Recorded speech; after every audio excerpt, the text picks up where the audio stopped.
Editorial Corporativo de Medios de Comunicación presenta.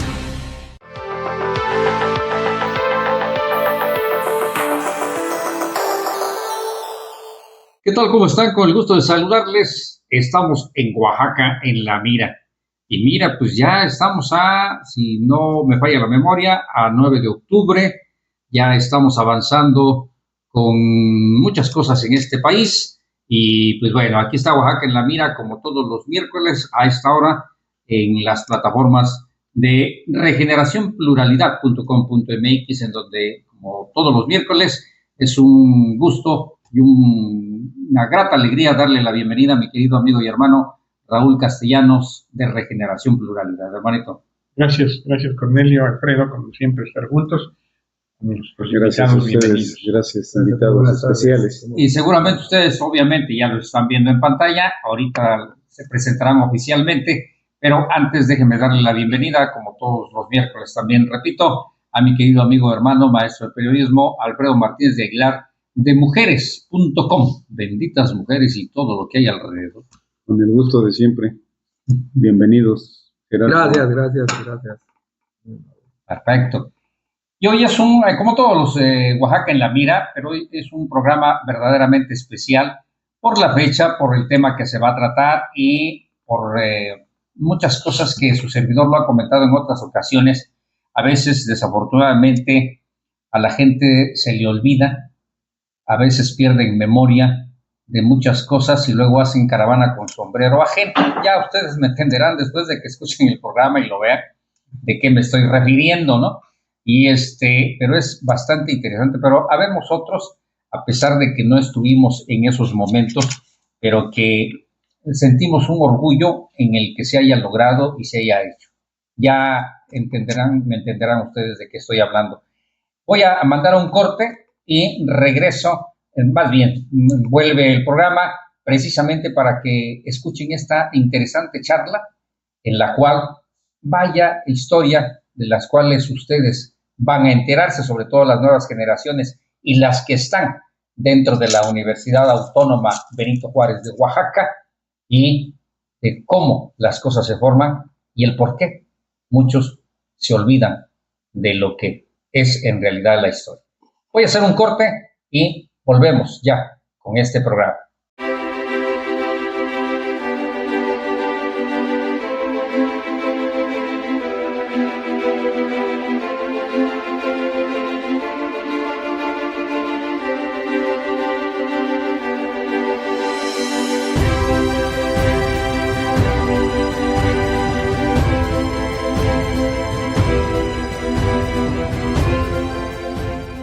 Este día, como se comentaba, tiene un gran significado a nivel Oaxaca y a nivel nacional, porque hace 53 años, el 9 de octubre, como hoy, se logró la publicación en el periódico oficial del estado de Oaxaca del otorgamiento de la autonomía universitaria a la gloriosa Universidad Autónoma Benito Juárez de Oaxaca, alma mater de los 4 aquí presentes en este conversatorio.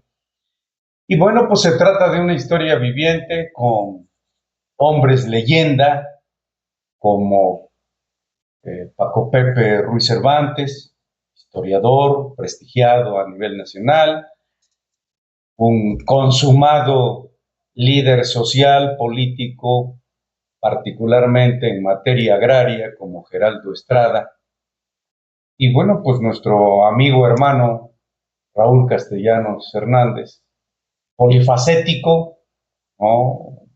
Líder estudiantil, después dirigente político, varias veces candidato a cargos de elección popular.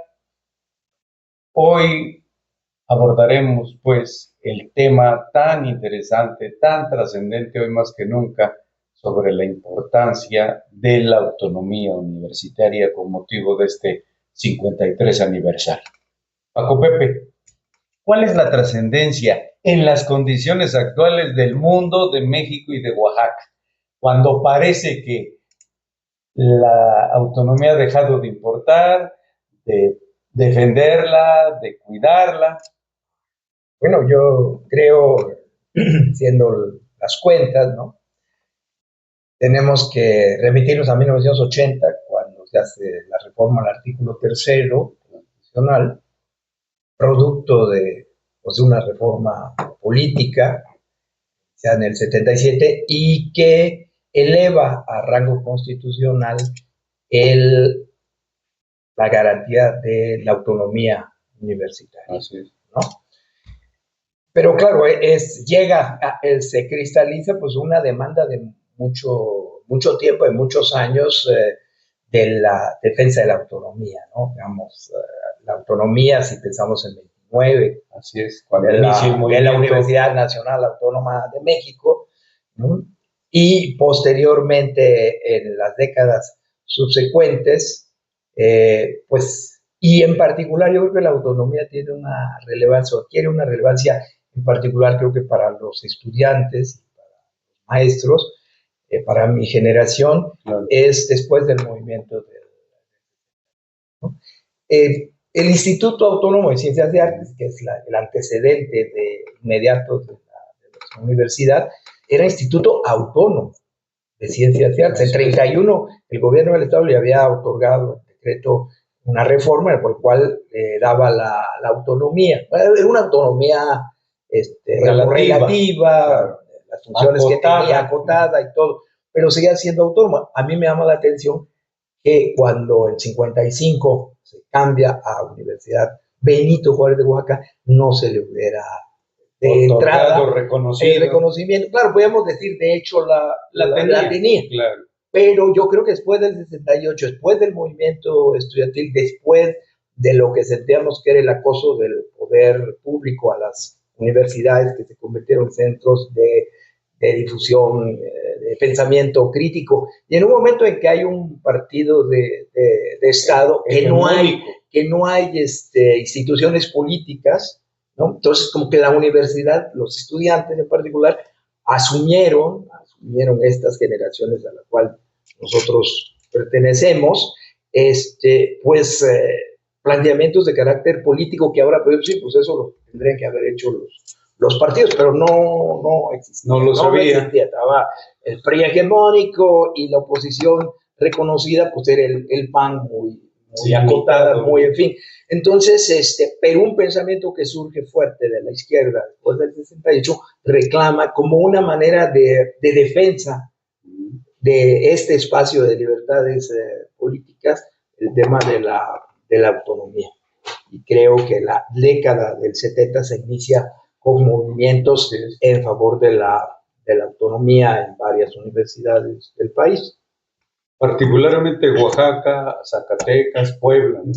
Sí, Sinaloa. Nuevo León, que de hecho Nuevo León es como el detonante del conflicto en 71, sí, ¿no?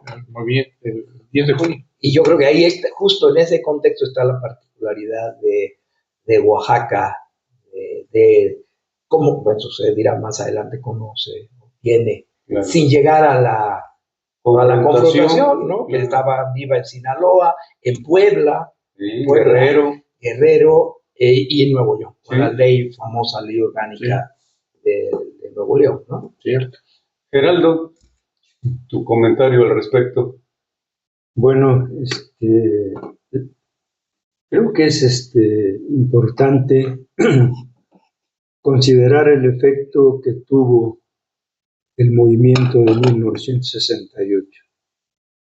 Esto cimbró, diríamos, a la conciencia colectiva, casi diría yo, estudiantil, pero no se quedó nada más con los estudiantes, sino realmente fue más allá con obreros y campesinos, diría yo. O sea, hubo un despertar político del pueblo con esa cimbrada que dio esa acción represiva del gobierno en ese entonces, siendo presidente de la República, Díaz Ordaz. Oaxaqueño, por cierto, así, de origen. Además, ¿no? Entonces, como sea, dio un efecto. Y que empezamos nosotros ya como estudiantes. Yo en ese momento estudiaba la preparatoria nocturna, ¿no? Y recuerdo muy bien que hubo necesidad de participar con un estado sitiado prácticamente del ejército, ¿no? Y que teníamos que buscar las horas pico en las que podíamos nosotros volantear. Claro. Y era de las 4 a las 5:30 de la mañana, bajo las puertas y todo eso, a volantear. Y las fincas, ¿no? Y todo lo que implicaba, pues, difundir el movimiento del 2 de octubre, sobre todo la matanza, ¿no? Y recuerdo muy bien que tuvimos que salir en brigadas para diferentes lados, ¿no? Entonces, eso hizo que pues, nos volviéramos un poquito más observadores y se empezó a ver la necesidad, ¿no? De que pudiera irse haciendo cambios en la universidad. claro. Y yo recuerdo que después en 1970, pues se dio la cuestión de pues una represión también, ¿no? Al movimiento directo en la universidad, que estaba el compañero Antonio Viloria Castillo, presidente de la Federación de Estudiantes, ¿no? Y que pues agarró la cuestión de las luchas, de las necesidades que del pueblo se veía, que no había atención a los servicios públicos y todo eso. Bueno, y pasa esto, ¿no? Y entonces ya llega el cambio de la Federación Estudiantil Oaxaqueña, el relevo, y recuerdo pues, ¿no? Que ahí empezamos a participar por invitación que me hizo aquí el compañero Raúl Castellanos, para entrarle, ¿no? A la cuestión de la planilla de la Federación Estudiantil Oaxaqueña. Y recuerdo que allí fue donde yo ya me incorporé de manera formal como secretario de actas del comité ejecutivo. Y bueno, la inquietud yo no la tenía, pero percibía yo algo. Sin embargo, encontramos en Raúl el vocero, diríamos, eficaz para que empezara a retomar esa parte tan importante que se veía que era una necesidad, en virtud de que sí había cierto autoritarismo al interior de la universidad, pero más que nada era una situación de control que el Estado tenía sobre la autoridad universitaria. Y entonces de allí se empezó a ver la necesidad de que se pudiera luchar por la verdadera autonomía de la Universidad de Oaxaca en las decisiones que se tomaban, tanto para elaborar planes y programas de estudio, como la cuestión de ir metiendo la famosa cátedra de por oposición y involucrar, pues, ¿no? A todos aquellos que teníamos interés, algunos muy conscientes, otros medianamente, y otros como que nos dábamos una idea. Yo estaba en ese tercer grado, ¿no? Muy alejado. Pues por jóvenes, ¿no? Pero ahí estábamos, ¿no? Sensible. Entonces esto a mí me parece muy importante cuando se fue acuerpando. Y sobre todo cuando ya se vio del análisis que se hizo y todo eso, que había condiciones para poder hacer todo esto. Teníamos a ciertos aliados bien claros, ¿no? Que era en este caso el propio gobernador del estado, que había sido rector recientemente de la universidad, Fernando Gómez Sandoval, y el licenciado Agustín Márquez Uribe como secretario general de gobierno. Pues dijimos, bueno, pues aquí está, ¿no? Y bueno, ni tardo ni perezoso, pues Raúl le empezó a entrar, ¿no? En este primer momento, digo yo, fue así, ¿no? Claro. Una de las situaciones más destacables fue lograr la conciencia de clase entre la comunidad universitaria en general, particularmente entre estudiantes y catedráticos, ¿no? Que sumaron esfuerzos y conjuntaron voluntades, lo que fue el caldo de cultivo propicio para, con visión y sensibilidad de ustedes, pues demandar la autonomía ya de manera formal, sujeta a un proceso legislativo que inicia con la correspondiente iniciativa de ley.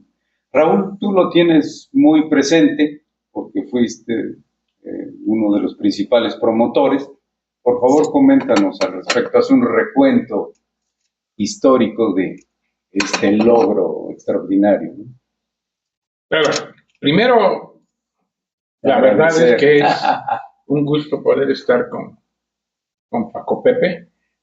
Perdón, desde que éramos chamacos, sí. Bueno, él era es mucho más joven que yo, pero siempre fue Paco Pepe, porque él es Francisco José Ruiz Cervantes. Paco Pepe alias Francisco José Ruiz alias, ¿no? Y obviamente Geraldo, que también desde aquellos tiempos nos hicimos grandes amigos y compañeros. Creo que estar con ellos esta tarde es algo que te tonifica, que te trae grandes recuerdos de tantos tiempos compartidos con ustedes, porque la verdad es que creo que en aquella época no teníamos mayores intereses, más que pensar en lo que hacíamos por nuestra universidad, por nuestros compañeros, en esas condiciones. Entonces, qué gusto estar acá presente, primero. Segundo, creo que tanto Paco Pepe como Geraldo ya lo plantearon. 68 es un parteaguas. Porque hasta el 68, bueno, yo en lo personal entré en el 62 a la universidad, a la secundaria. Y yo entré en 66. Estuve en 66 y Geraldo también estuvo en otro momento. Pero la universidad en aquella época era fiesta. ¿De acuerdo? Es decir, un ciclo. La Federación Estudiantil de la Universidad en los 60 hasta el 68, pues era la que organizaba los Viernes de Llano, la Semana del Estudiante, para celebrar precisamente algo que tú ya comentaste, el tema de la autonomía del 29 de la UNAM, que era toda una semana de puros festejos, ¿no? Entrábamos gratis al cine los miércoles, se coronaba una reina. Los Juegos Florales. No, eso es aparte, eso era el Frente Estudiantil, no era la Federación. Pero también se celebraban, también era parte, el Rey Feo. También se coronaba el Rey Feo, que además era, creo que, no sé si ustedes se acuerdan, pero la coronación del Rey Feo era la única oportunidad en que tenía el Rey Feo de cotorrear a los maestros, porque en aquella época los maestros eran santos. Había que guardar la distancia. Las carreras que se hacían enfrente del edificio central, los chuscos. Los juegos chuscos, ¿te acuerdas? De costales y demás. En costales, la jalada de riata, la competencia en burros, la de tomar caguamas, en quema, ¿no? Y de comer plátanos machos. Yo me acuerdo que yo gané la competencia de comer plátanos machos, ahí tengo la foto. Caray. Ahorita te la voy a mostrar. ¿Dónde está la foto? No nos digas qué pasó después. No, pero esa era, ¿te acuerdas? Sí. Que hacíamos allá. Entonces, yo gané la competencia. Eran 3 plátanos machos. Y ahí gratis también a los balnearios. A los balnearios. Sí, las fiestas. A veces se terminaba la caguama tibia. También. En fin. Bueno, pero esa era la época. El baile de la Samaritana, que iba a Casilda. Claro. A obsequiar agua. Se le hizo un homenaje en 71 a Casilda. La Federación. ¿No? Entonces, eso era hasta el 68. El 68 sí fue un parteaguas. A partir de agosto del 71, ¿no? Cuando inicia el movimiento estudiantil en julio del 68 y luego a partir de ese momento cómo se van dando otras condiciones. La primera manifestación que hicimos, Paco Pepe, ahí estuviste tú, de la prepa al edificio central, que la encabezó. Replicando a la que había sido Rosier en la Ciudad de México, sí. Y las autoridades del Consejo Universitario, que fue cuando fuimos a ver al maestro Márquez, nos dijo, bueno, ¿por qué no van a marchar ustedes? Que marche el Consejo Universitario. Eso es algo que no se le ha reconocido a Márquez Uribe. Sí. Entonces, vamos, todas esas etapas. Luego pasa el 68, viene el 69, Eusebio Zárate Silva, el presidente de la FEO. El 70 es Toño Castillo Viloria, que definitivamente él es el que impulsa lo que tú comentabas y tú también, la vinculación con otra serie de demandas de carácter social, agrario, político. Y sobre todo, en este caso, Toño con los, ¿cómo se llaman? Los vendedores ambulantes del mercado que había. Los vendedores ambulantes. Y también un tema de haciendas, ¿te acuerdas? Pero cambió mucho, yo creo que con el tema el 69 no se sintió tanto, pero ya en 70 pues había así como un ambiente un tanto ominoso, ¿no?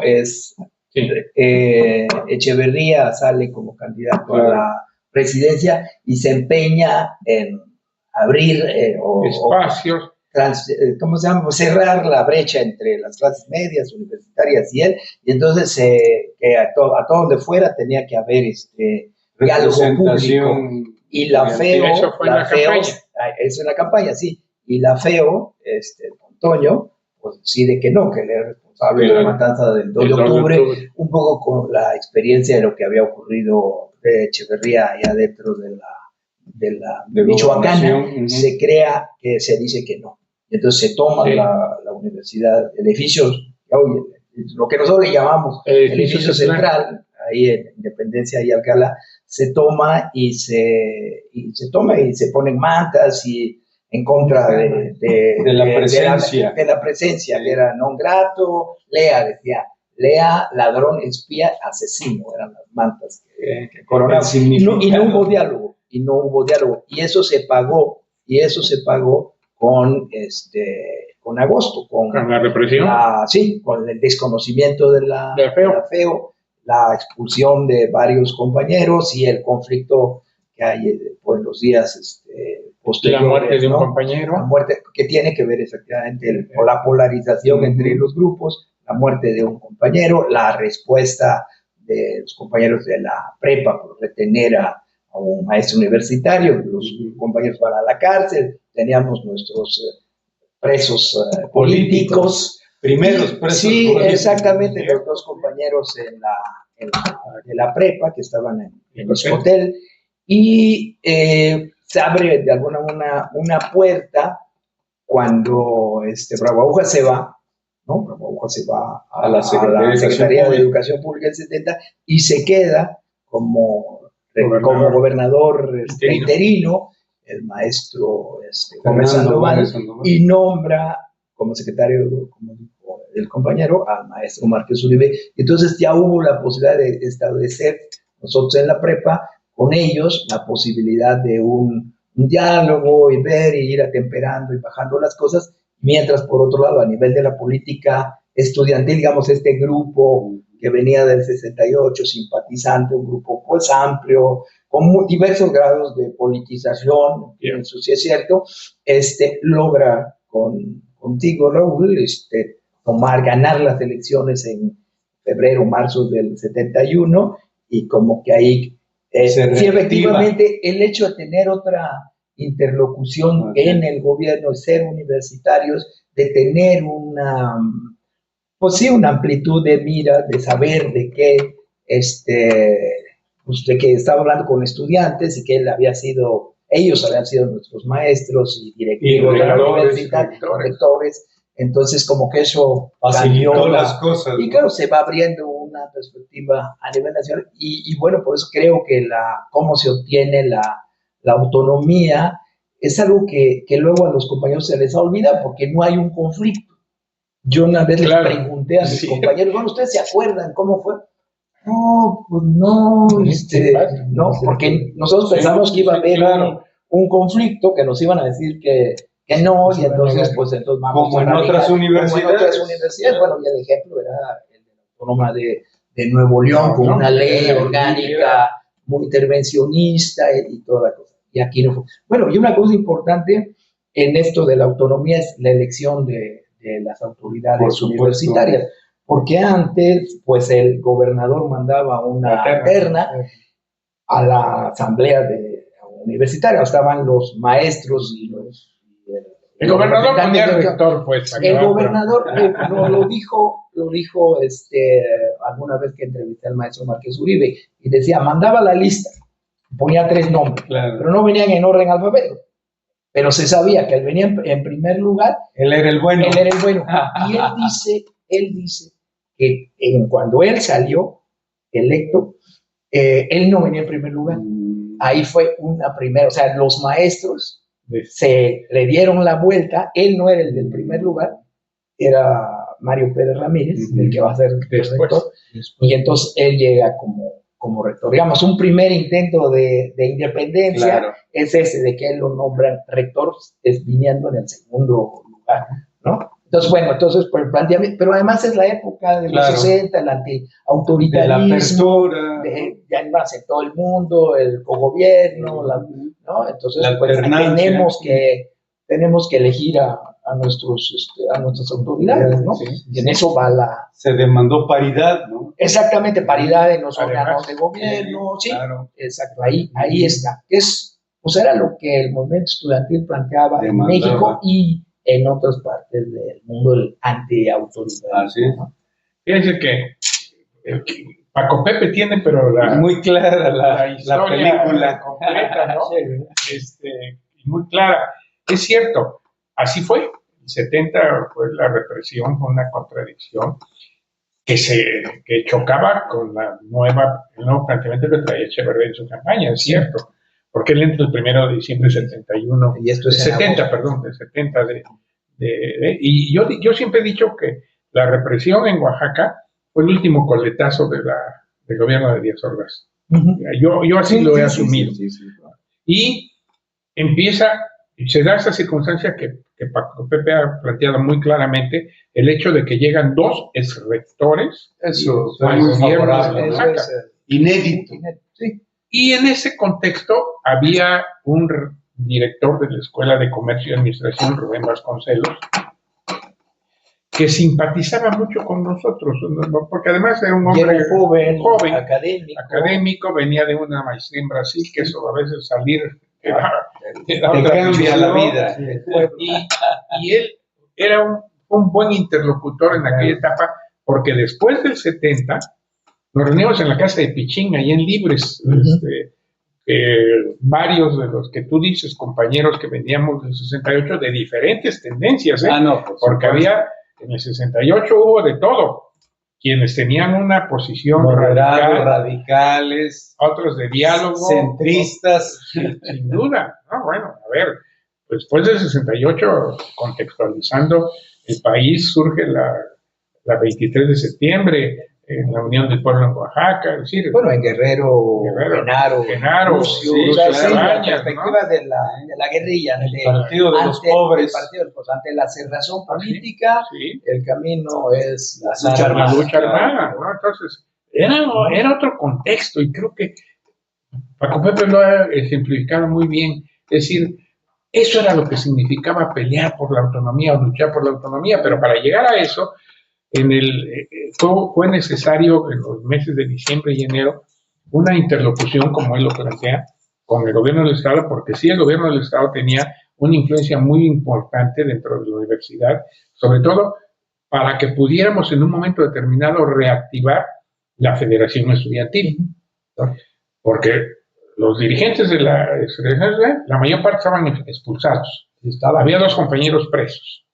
Y había un directorio que se hacía llamar estudiantil, ¿te acuerdas? Sin mayor representatividad. Sin mayor, pero que fueron un día a la universidad y tomaron el Paraninfo, y ahí, entre comillas, les dieron posesión en lugar del arreo, y eran las Fuerzas Vivas de Oaxaca.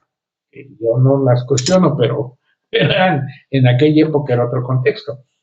Entonces logramos que se aprobara por parte, ya era rector entonces el maestro doctor Mario Pérez Ramírez, y logramos que que se concediera, ¿cómo le llamaríamos? Que se permitiera que se reactivara la Federación Estudiantil.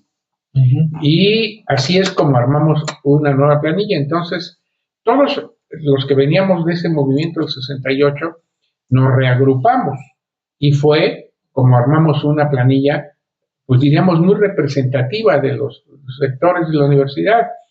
Carlos Cartas, que estudiaba Derecho, fue candidato a secretario general. Bolaños, el doctor, Roberto Bolaños, sí. era el vicepresidente, y el tesorero, entre comillas, porque no había recursos, claro, no, el tesorero de esa planilla y de la federación era Paco Pepe. Pero había poder de firma. No, pero era... No, porque era simbólico.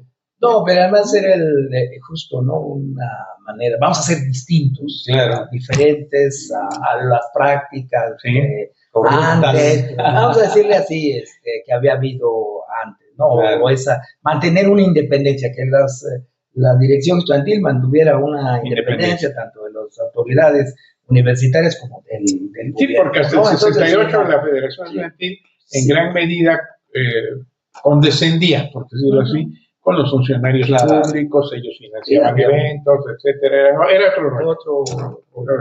Y en esa misma Federación Estudiantil, en esa planilla, porque eran planillas, entró Geraldo Estrada, que ya era un personaje en aquella época, pues que apreciábamos mucho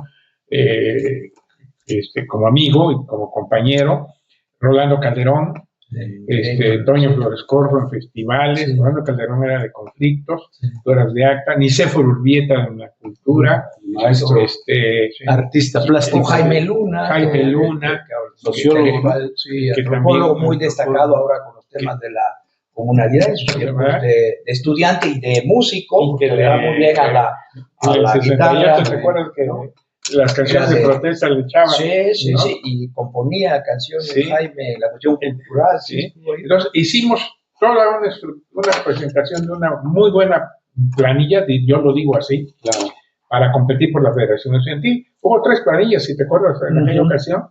Una la encabezaba Ismael Carmona, Ismael fue uno de los candidatos en otra planilla, y el otro fue Rogelio Chagoya. Sí. Y ganamos. Era la de los gobiernistas. Y ganamos. Ahí ganamos. Por lo menos pro-gobiernistas. Sí, no, bueno, en ese tiempo, pues así se veía, vamos, en la lucha sindical, la lucha estudiantil. Fue un poquito, diríamos, difícil al principio por la definición que se tomó en la universidad después de Toño Viloria. Claro. Que obligó a que se definieran las fuerzas dentro de la universidad desde el punto de vista de los estudiantes y como consecuencia también hasta dónde había o no simpatía de maestros hacia la inquietud estudiantil que había ya en ese momento. Creo que esta es una cosa muy importante que ya lo comentaba el grupo. Y en ese sentido, diríamos, ya sabíamos quién era el enemigo al interior. Sí, teníamos que cuidarlo. Adversario. Bueno, pero es al fin de cuentas, ¿no? Sí, claro, con quien competíamos. Sí, había una competencia ya en esa parte. Y creo que eso ayudó mucho al reagrupamiento de los estudiantes. Que eso es fundamental. Y creo que era necesario eso. Claro. O sea, perdón que te interrumpa, nuestra planilla ganó todas las escuelas, porque ya para entonces se votaba en cada escuela. En cada escuela, sí. Ganamos todas las escuelas, salvo arquitectura. Que arquitectura en aquella tenía su época tradición. Bueno, pues ellos habían mantenido frente al movimiento del 68, ellos no participaron y después fueron un polo pues de la contra, ¿no? Al movimiento. Ahí fue la única escuela que aprendimos en aquella elección. Sí. Y con una confusión muy especial que después se rebasó.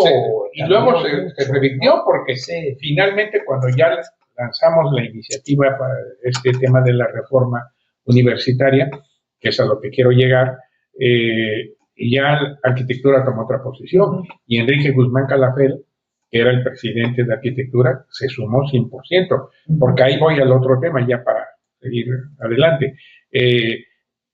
Una vez que tomamos posesión de la Federación Estudiantil, en ese contexto dijimos, bueno, ¿cuál es el planteamiento principal? El planteamiento principal era sacar a nuestros compañeros de la cárcel, las prioridades, que se levantaran las expulsiones, claro, y el tema de legislar la reforma a la ley orgánica para conceder la autonomía.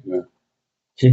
Y ese fue el planteamiento que en una reunión de consejo universitario que hubo en el Paraninfo de la universidad, donde vino Bravabuja, estuvo Gómez Sandoval, ahí están las fotos, y los líderes estudiantiles, ahí están todos, y con todo el consejo, ahí en mi condición de presidente de la Federación Estudiantil, hicimos el planteamiento de estos reunión con motivo del homenaje a don Benito Juárez, ¿no? En cierta forma, sí, pero en ese contexto. Y a explorar la posibilidad de que asistiera el presidente Echeverría.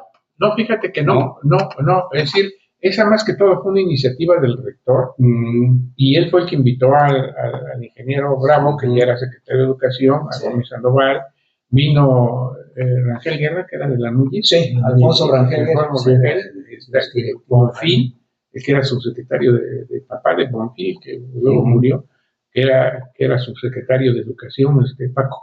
No, era el que murió fue el dirigente de la CNC, pero su papá. Por eso su papá era subsecretario de Educación. Alfredo Bonfil era el líder. El líder. Alfredo Bonfil su papá era subsecretario de Educación, veracruzano.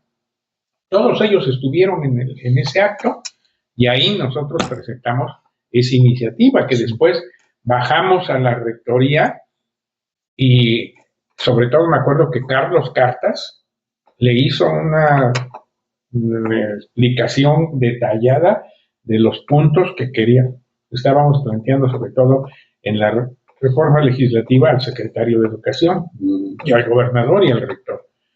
Y ahí se inició el tema. Esto fue en marzo, y luego vinieron momentos en los que ustedes participaron, que nos reuníamos con diferentes enviados del gobierno federal, porque el gobierno federal tenía una influencia determinante en que se pudiera aprobar la reforma, independientemente de la voluntad política que mostraban Gómez Sandoval y Márquez Uribe. Y bueno, punto fino fue que eso ayudó mucho, ¿no? Sí, tan es así que lo primero que se dio fue la liberación de los compañeros presos. Sí. Y para ir bajando la tensión, sí, claro, sí, para nosotros sí fue tener a nuestros compañeros. Sí, tú fuiste ya como presidente, ¿no? Sí, yo ya era el presidente, y a mí me hablaron un día y me dijeron, hay que presentarse, y a ustedes, como en calidad de dirigentes, a ti en particular, se te va a entregar, entre comillas, ¿no? Sí. Y yo fui por los compañeros. Me acuerdo, fíjate cómo es la vida, ¿no? No había en qué ir a Iscotel, y el que tenía un bochito era Aragón Curi, que era presidente de medicina. Rafael, que le prestaba a su papá. Y él nos prestó el bochito para ir por los compañeros. Luego, ya en mayo, se levantaron las expulsiones. ¿Verdad? Y mira que... Y regresaron, con excepción de Toño, que para esa época, él en su condición de médico, estaba ya en Guerrero, ¿no? Sí, bueno, ya estaba en otro tema. En otro nivel, como se decía en ese tiempo. Sí. Ya no regresa, pero sí regresó, Pichín, el vicepresidente, Gabriel Reyes, no, Amado Aquino, Eduardo Palacios. Eran como 6 o 7. Santiago Palacios. Santiago Palacios, un extraordinario médico ahora. ¿Sí? Y varios compañeros, ¿no? ¿Qué cosa? Sí, o sea, a varios pues les tocó la expulsión pues, simplemente por ser miembros de la federación. Por ser de la federación. Sí, es para, por ejemplo, yo era el secretario del presidente de la prepa. Sí, pero no me expulsan, pero nosotros éramos la base de la federación de Toño. Pero quién sabe por qué Te pudo haber tocado. Sí, a mí me pudo haber tocado. A nadie de la prepa nos expulsaron. Creo que a un chavo Serret de la nocturna, Serret Urbán, sí lo expulsa. Que era parte de la FEO. Que era, sí, de la de Toño, entonces, pero por ejemplo, Eduardo Santiago, pues era parte de la FEO, que era amigo de Toño, pero no. Estudiante de medicina, sí, extraordinario muy estudiante. buen estudiante, pues ahí se la pasaron la guillotina, pues. ¿No? Pero bueno, entonces, afortunadamente esto se revirtió, pudieron regresar, continuar con sus carreras. Sí, y en ese contexto de todas esas conversaciones que se tuvieron con Bravo Aguja, con el ingeniero Tamayo, que era el interlocutor de ellos, Rubén Vasconcelos apoyaba, el ingeniero José Antonio Carranza, que venía. Obviamente, por ahí yo tengo fotos donde estamos en reuniones con Gómez Sandoval, con Márquez Uribe. Se fue construyendo precisamente el tema de la reforma. Hasta que llegó un día, y esto no sé si te acuerden o se acuerdan ustedes de cómo de nuestras reuniones de la FEO que teníamos en las noches, ¿se acuerdan? Luego teníamos nuestra oficinita ahí en el segundo patio. Nos dicen, bueno, está bien, el presidente de la República está de acuerdo en que se apruebe la reforma a la ley orgánica y se conceda la autonomía a la universidad. Entre las reformas que iban, que ahorita lo platicamos y da tiempo, estaba precisamente lo que tú decías, que la elección del rector, la terna del rector, surgiera del Consejo Universitario en votación secreta, no enviada por el gobernador. Y bueno, y entonces un día nos dijeron, sí, pero lo que quiere el presidente de la República, ya Echeverría del presidente, es el anunciarlo, la autonomía, y quiere venir el 18 de julio, y quiere ir a la universidad. Claro, pues era panzoso una provocación, ¿no? Pues y ahora la queremos y vamos a la huelga. Sí. Y estaba, fue un jaloneo interno de la federación, como no tienes idea que no nos poníamos de acuerdo, a favor y en contra. Porque estaba discutible, ¿no? Porque va a hacerse el periodo 71. Sí, los antecedentes, ¿no? Apertura democrática. No, pues en junio y el 10 de julio. Ya estaba, pero todavía no pasó el 10 de junio, Paco Pepe, eso fue en mayo, cuando nos invitaron, nos dijeron, nos pusieron esa condición, pero vayan a invitar a Echeverría al Palacio Nacional para que vengan el 18. Y esa fue nuestra gran discusión, don Claudio. Sí, ¿Te acuerdas de Gloria Contreras? Sí. Que era la dirigente de enfermería. Sí. Muy inteligente, Gloria. Ella participaba porque además en la federación nosotros hicimos participar a todos los dirigentes de las escuelas. Los presidentes de la mesa de estaba Silva de Comercio, Jaimito Canseco, que era de la prepa, Gloria, que era de la enfermería, Calafel, que era de arquitectura, Amado Chiñez, de derecho, y todos participaban. Creo que eso fue muy importante, Paco, que logramos una unidad. Y hacer la federación, pues, que en el estricto sentido debe haber sido Federación Estudiantil Universitaria, no era todo el Estado, pero bueno, pero sí, efectivamente, que participaran activamente las escuelas, porque anteriormente, pues, como yo, pues, eran la prepa, sobre todo, eran unos cuantos activistas, y unos cuantos activistas de otras escuelas, y se acabó. Sí, y eso es muy importante. En 71 fue un gran mérito, sí, abrirse a todos. Nos juntamos todos y logramos un consenso. Yo siempre he dicho que en gran medida todo lo que logramos en ese año se debe precisamente a la unidad que privó entre los dirigentes y los grupos y los estudiantes, porque, perdón que lo diga, pero ustedes lo saben, fuimos nosotros los que empujamos ese tema, mano. No, bueno, ese es otro tema que hay que enfatizar.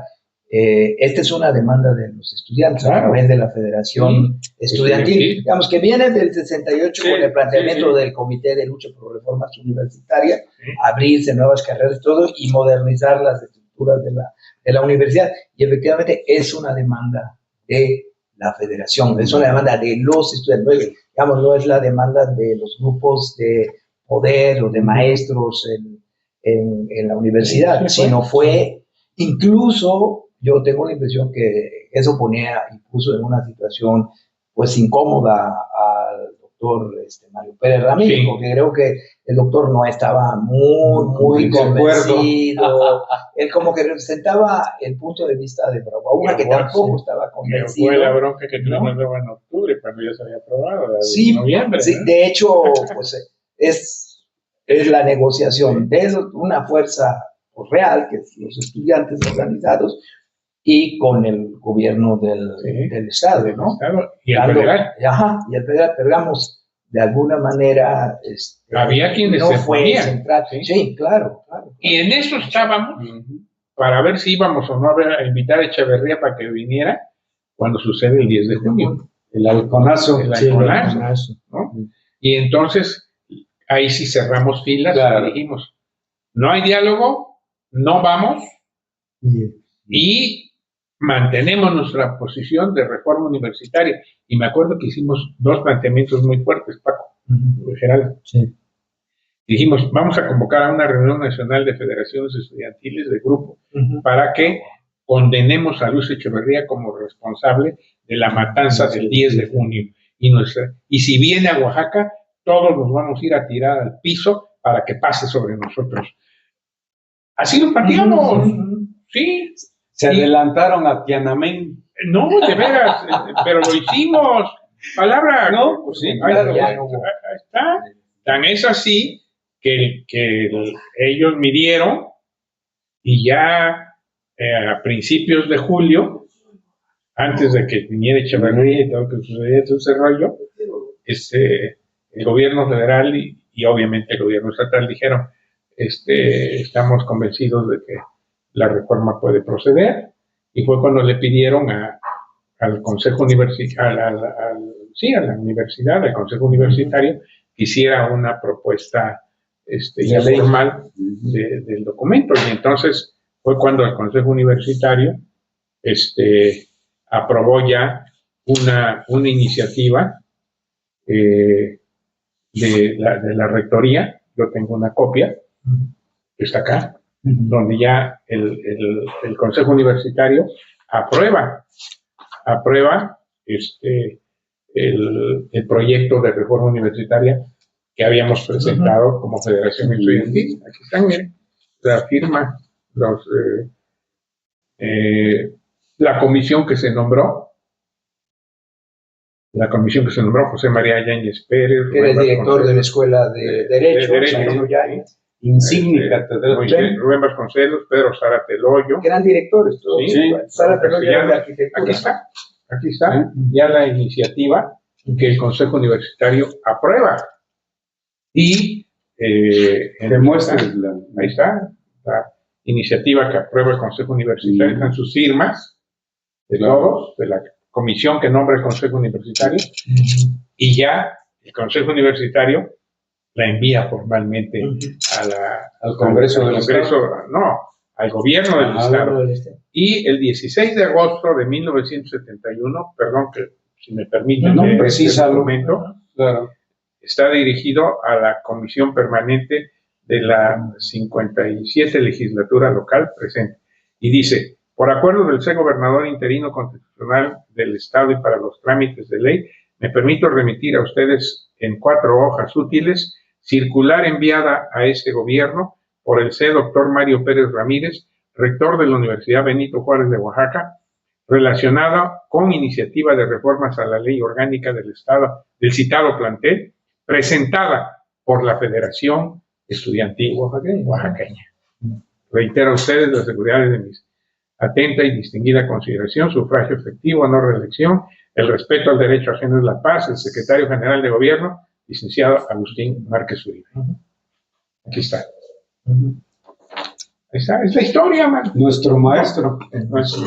Y ya de ahí ya viene un proceso, que ya fue agosto, ya había pasado julio, ya toda la grilla, y el 24 de agosto la legislatura del Estado ya aprueba el decreto, aquí está el decreto, proyecto de decreto, la presenta la Comisión Permanente, lo aprueban por unanimidad. Era Neto Miranda Barriguete el líder de la Cámara, la aprueban y luego ya ese mismo día, en un oficio dirigido al secretario de Gobierno, le confirman que ya fue aprobada por unanimidad. Para su promulgación. Para su promulgación y ya, finalmente, y por eso creo que estamos reunidos hoy, es el 9 de octubre de 1971 en el periódico oficial.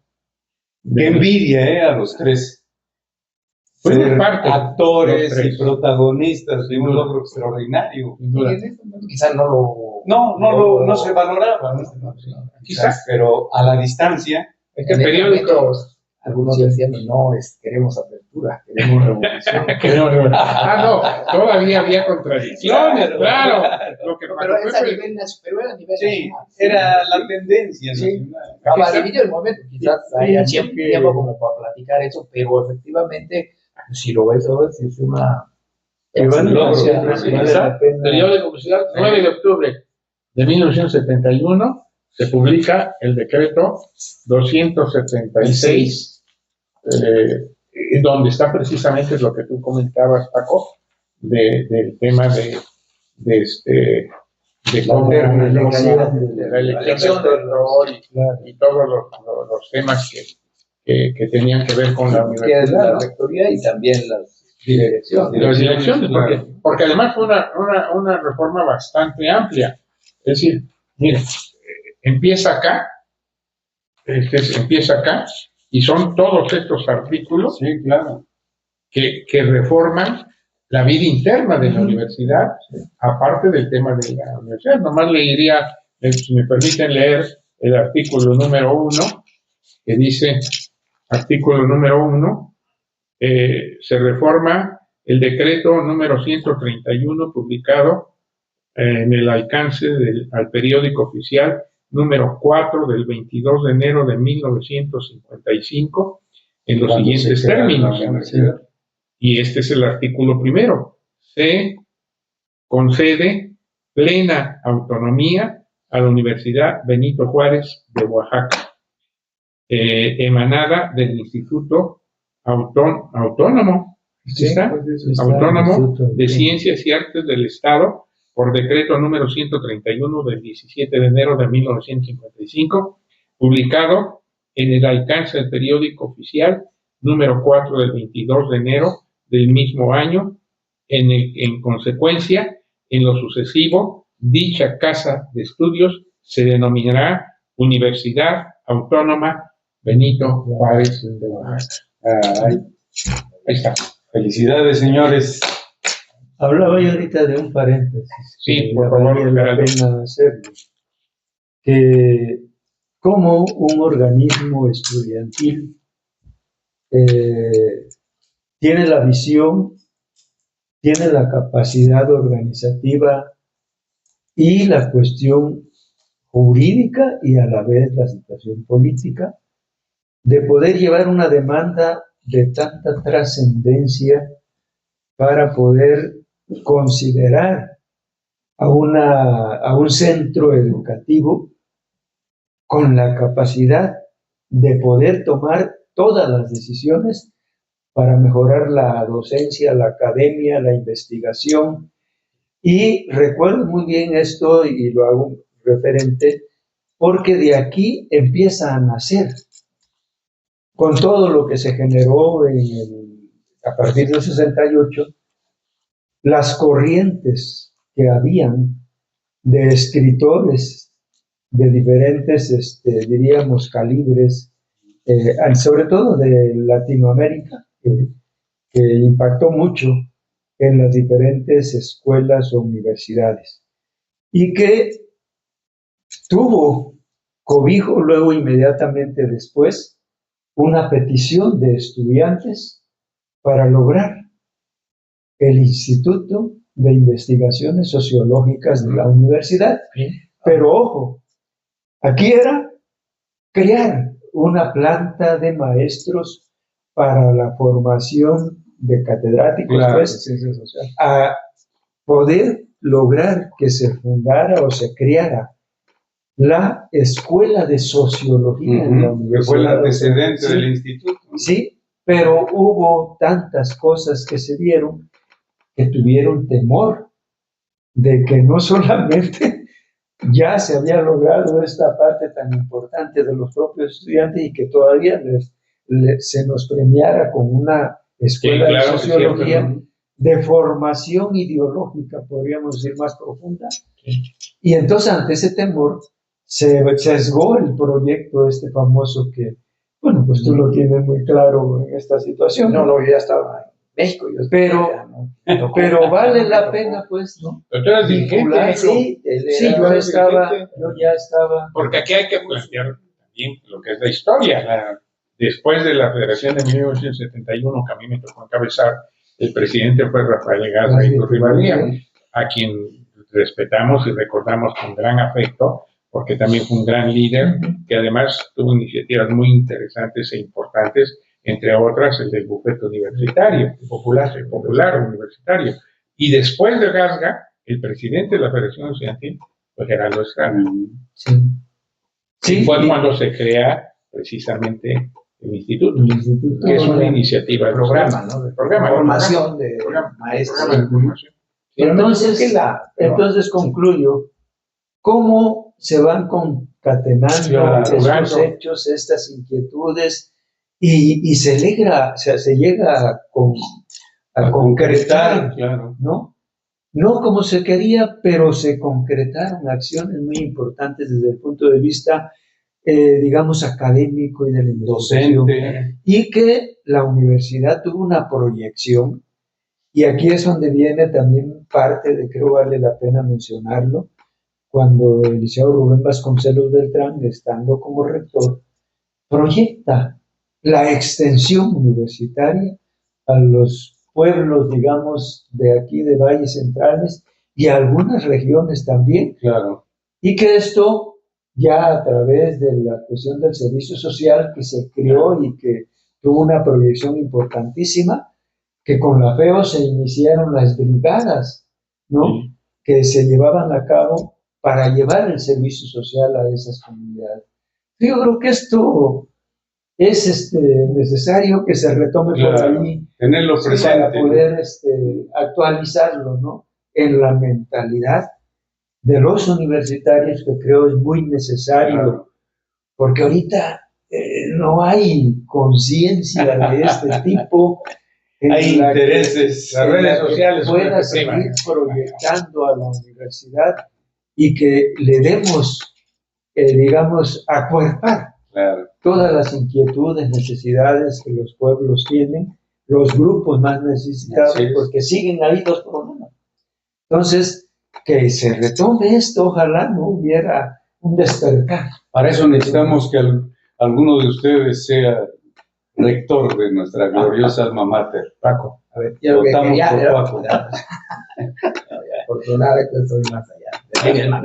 No, lo que quería comentar, digamos, una mirada de acá para allá. Pues era retrospectiva, sería mirar a este proyecto de modernización de nuestra universidad. Nuestra universidad era muy pequeña, en 68 eran 3,000 y algo de estudiantes, con un número limitado de carreras tradicionales. El movimiento pues plantea pues abrir, ¿no? A los campos. Yo recuerdo un documento del Comité de Reformas Universitarias que decía, pues tiene que haber matemáticas y filosofía, ¿no? O sea, toda universidad moderna debe tener estas carreras.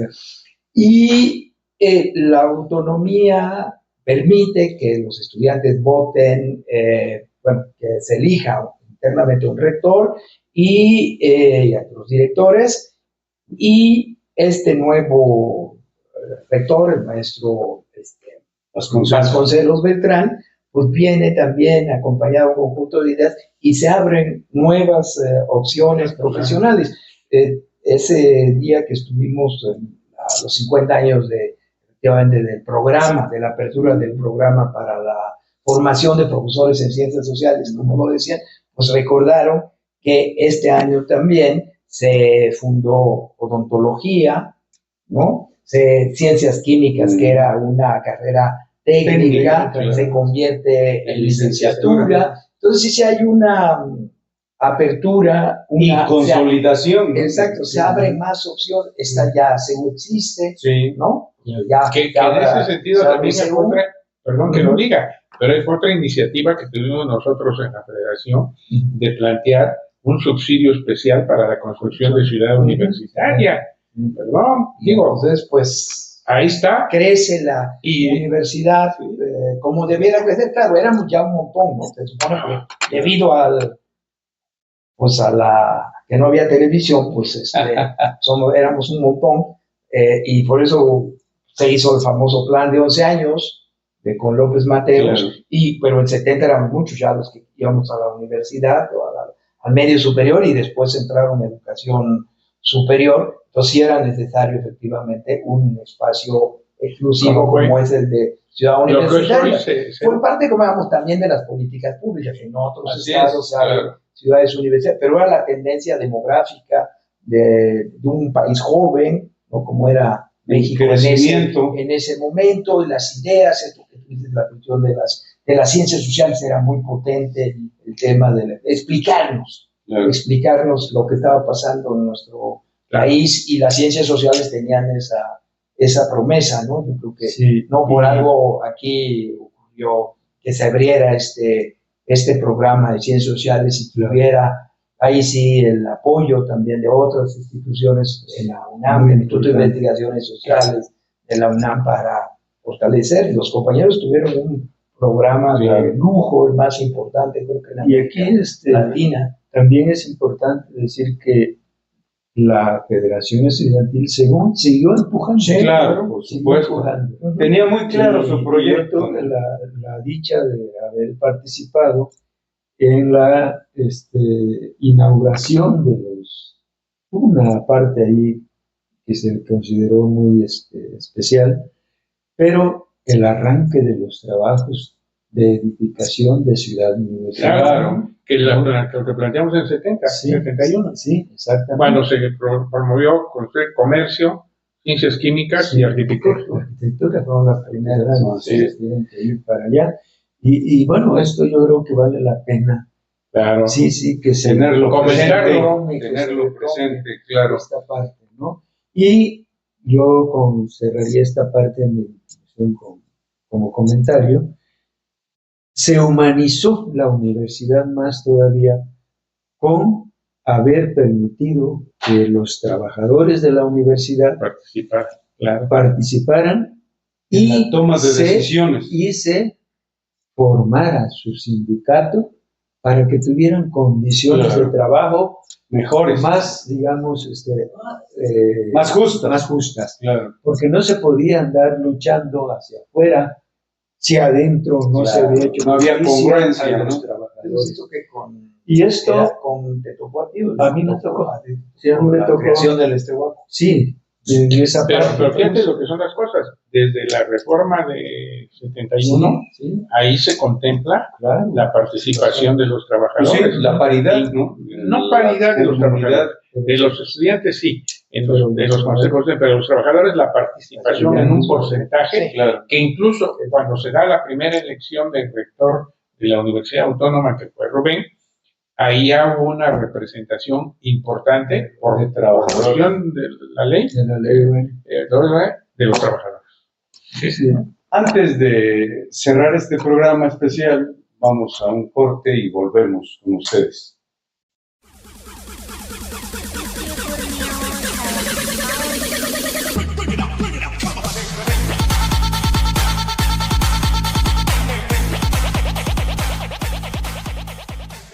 Pues aquí está Oaxaca en la mira, y mira, hay algo que es muy interesante, ustedes ya lo han escuchado, y por eso su servidor regularmente siempre abre y cierra este programa, y como siempre lo he comentado, no hablo tanto como periodista, sino como ciudadano. Lo comentaba yo en el inicio del programa. hay desafortunadamente, y así no solamente es Oaxaca, sino la República Mexicana y muchas otras partes, en las cuales como a veces como seres humanos olvidamos muchas cosas o damos a entender como que lo olvidamos. Ustedes han escuchado, y me tomo el atrevimiento de decirlo, aquí tienen ustedes a quienes las nuevas generaciones, desde hace varias décadas, le deben la autonomía universitaria a la Universidad Autónoma Benito Juárez de Oaxaca, en la cual me enorgullezco, de haber estado un tiempo corto, pero fui parte de esa institución, y en la cual, pues bueno, lo comentaba yo en un inicio, a veces se hace caravana con sombrero ajeno sin conocer la verdadera historia. Una historia que, como lo comentó mi hermano Raúl, y ustedes lo vieron, aquí está, como dice uno coloquialmente en México, papelito habla, ¿sí? Y entonces no es nada más de que digan, no, pues sí, es que soy de la UAPJO, ¿no? Y que yo aquí muy orgulloso de la UAPJO y que luego salgo ahí a marchar y que luego salgo a quién sabe qué. Pero no conocen la historia de la universidad, de la autonomía, ¿sí? Esta es la historia. Y me atrevo a decir que nuestro programa, como siempre su servidor lo comenta, desafortunadamente la tecnología nos marca tiempos, pero sería un programa que no nos lleve esta hora y fracción. Nos llevaría 3, 4, 5 horas, porque es una historia muy, muy, muy larga, y en la cual, ya lo decía uno de ellos, en la cual, pues bueno, para muchos no existe porque están acostumbrados a que hay conflictos, a que hay muertos, a que hay heridos, a que hay enfrentamientos y que se logra.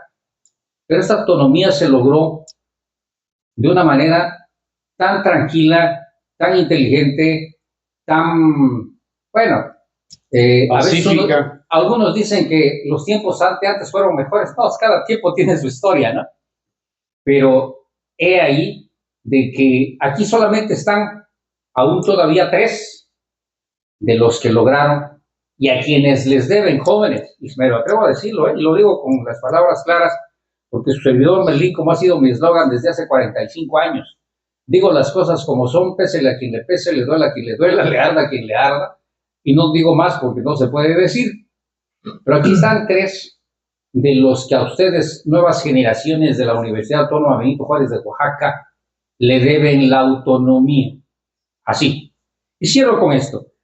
Pues qué bueno, ojalá que volvamos a tener otra mesa en la cual sigamos platicando de esta gran historia.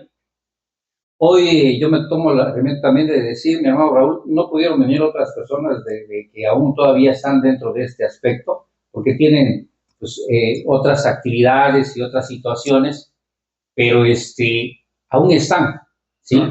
Aún están, y la vida les ha concedido este orgullo y este honor de ser los hacedores de esta autonomía universitaria. Así es de que, bueno, quienes sigan ahí poniéndose el sombrero ajeno, pues mucho gusto, ¿no? Aquí está la realidad, y ojalá que algún día los nuevos rectores o los más recientes rectores, pues se acuerden de que hay esto. Hermano, muchísimas gracias. Yo le doy el agradecimiento a mi hermano Raúl Castellanos de regeneracionpluralidad.com.mx, el que pues haya yo tenido este gusto y este honor de conocer solamente partes de esa historia. Por eso es de que, como en un inicio les decía, nos fuimos a un espacio de información, de publicidad, y los dejé a ellos porque mi intención era abrevarme de esta historia, que es maravillosa. Muchísimas gracias, hermano. Gracias, y gracias, Alfredo. Paco Pérez, a ustedes por la invitación. Qué gusto. Grandes recuerdos. Por supuesto. Y de la misma manera, le doy mi agradecimiento a mi querido hermano, amigo y maestro de periodismo, Alfredo Martínez de Aguilar, de mujeres.com. Benditas mujeres. ¿No? Con el afecto de siempre. Y bueno, nuestro agradecimiento precisamente a nuestros invitados especiales y Editorial Corporativo de Medios de Comunicación con su espacio de SMC Noticias México Internacional, Radio Superación, y nuestro agradecimiento a que nos sigan diciendo que ya parecemos diccionario al final del programa, pero le tenemos que agradecer porque siempre, pues ahí ellos retoman nuestro programa, nos retransmiten. Un saludo cordial allá a nuestro amigo Juan Pablo Peralta en Buenos Aires, Argentina, allí en la Casa Rosada, a nuestro amigo Daniel Olivio Arias Villalba en Mar del Plata, en la Embajada Rusa, a nuestro amigo Daniel Ixián de el 95.2 de frecuencia modulada en Santander, Argentina, a nuestros amigos de Training Time de Leonor Guerrini, allá precisamente también en Mar del Plata, y en Ciudad Salta, a nuestros amigos de Radio Nox Salta, que nos hacen el gran favor de retransmitirnos. Por supuesto, también en Honduras, allí en Tegucigalpa, a Celeste Andino, la bella Celeste Andino, que ya nos estará visitando por las tierras oaxaqueñas próximamente, a Celeste Andino de ExaCTV de Tegucigalpa, Honduras. A nuestro amigo Memo Cárdenas en Nueva York, a nuestro amigo Ramón, allá en TVNet, ahí en Chicago, y por supuesto a Ángel Infante y Shara Valerio en Venezuela. Muchísimas gracias. A Johanna Nieto en Colombia, y por supuesto que nuestro gran saludo a Mair Kurbanov, allí en Azerbaiyán, en la antigua Rusia. Muchísimas gracias por brindarnos nuestro espacio que nos retransmite. Por supuesto que estamos allá en la Ciudad de México con multimedios allá de lo que es ABC Noticias y de lo que es indiscutiblemente nuestros espacios con el licenciado Miguel Bárcena. Gracias, nos estamos viendo, nos estamos escuchando y como su servidor lo dice, hoy, gracias a la tecnología, Oaxaca en la mira. Nos ven y nos escuchan en todo el mundo porque Oaxaca sí se mira en Oaxaca en la mira. Hasta la próxima. Editorial Corporativo de Medios de Comunicación. Somos lo que tú y lo que a ti te importa. Por eso somos. Somos Argentina. Somos Bolivia. Somos Brasil. Somos Colombia. Somos Estados Unidos. Somos Honduras. Somos México. Somos República Dominicana. Somos Venezuela. Somos para ti. Síguenos. Los sonidos más cautivadores provienen de la voz humana. Training Time. Leonor Guerrini. Producciones. Información. Innovación. Recreación. Alegría. Deportes. Música. Contenidos interactivos. La radio visual que vino a cambiar tu manera de comunicar. Conéctate con lapuracrema.net. Roncamos porque podemos. AIR es mundial.